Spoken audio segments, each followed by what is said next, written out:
So recently I have become super obsessed with tote bags. What's in my tote bag? I have this tote bag. I thought I would share with you guys what I carry in my hot girl summer tote bag.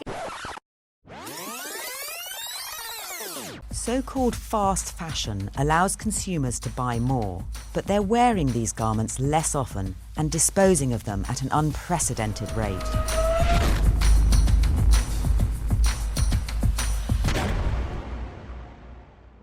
The cotton tote crisis has sparked serious concerns for businesses and consumers in regards to the future of sustainable fashion.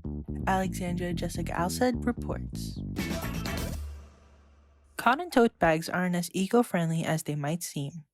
A single organic cotton tote needs to be used 20,000 times to offset its environmental impact of production. The New York Times recently published an article announcing the emergence of a cotton tote crisis just last month.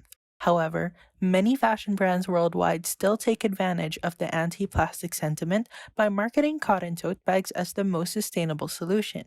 Fashion industry lecturer Adrian Tan from Lasalle College of the Arts says it is not surprising that businesses still jump in on the trend.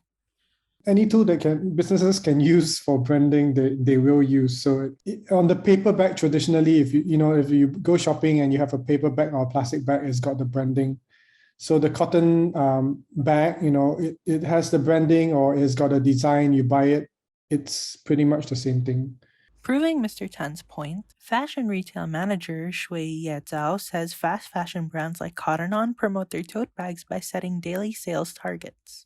The company has a target that 1 out of 5 customers should buy a tote bag with their purchase. Each store must hit that target every day, so we focus more on that than counting the repeat customers. Because of this, Mr. Tan feels fast fashion businesses care about their brand image more than their corporate social responsibility. The fact is that, unfortunately, a lot of the organizations that champion sustainability, they do a lot of advertising too. And their revenue also comes, from donors and all that. So they need to be seen as doing something. But the amount of money that goes into tackling the problem is much less than that goes into advertising. Slow fashion advocate Sasha Bilamus says this is also the case with a number of self-proclaimed green brands as well. When a sustainable brand market their products and say, oh, if you want to be sustainable, you have to use these things, I would say that is greenwashing.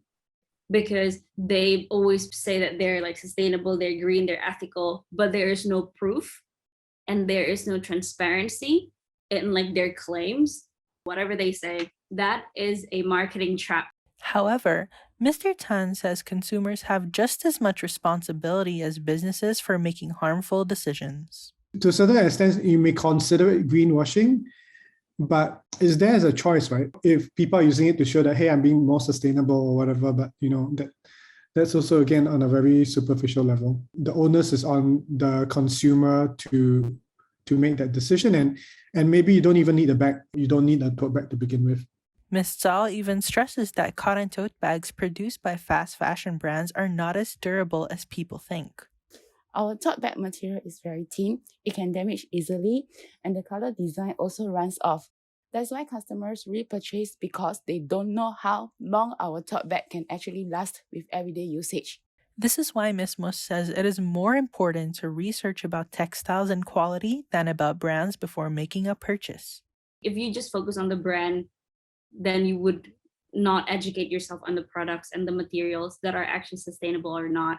So what's the golden rule for buying tote bags then? Okay, if it's 100% cotton, that's a no-no. I will not purchase organic cotton bags or 100% cotton tote bags because as someone who has done my research, I would know that cotton is not the most sustainable material. In the end, Mr. Tan says the road to sustainable fashion should start with manufacturing clothing made from alternative natural fibers. Cotton and polyester are the most used fibers on the planet, right?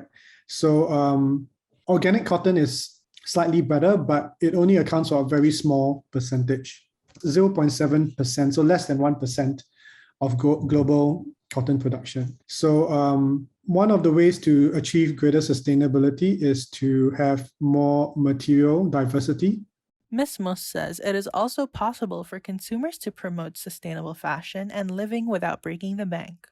Whether or not a product is sustainable goes back to the consumers. You don't have to force yourself to buy a $30 tote bags if you can't afford it. Just because you can't afford a product doesn't mean you cannot contribute to an environmental change. You can still do that in your own ways by reusing and wearing certain products wisely. As long as you know how to use it mindfully, then you're making a product sustainable. Therefore, fashion can only be considered sustainable if businesses can produce cleaner products and consumers can change their single use habits. So, to anyone who might have bought tote bags in the name of sustainability, it might be time for you to stop adding more to your collection. Alexandria Jessica Alcid, Curtin News.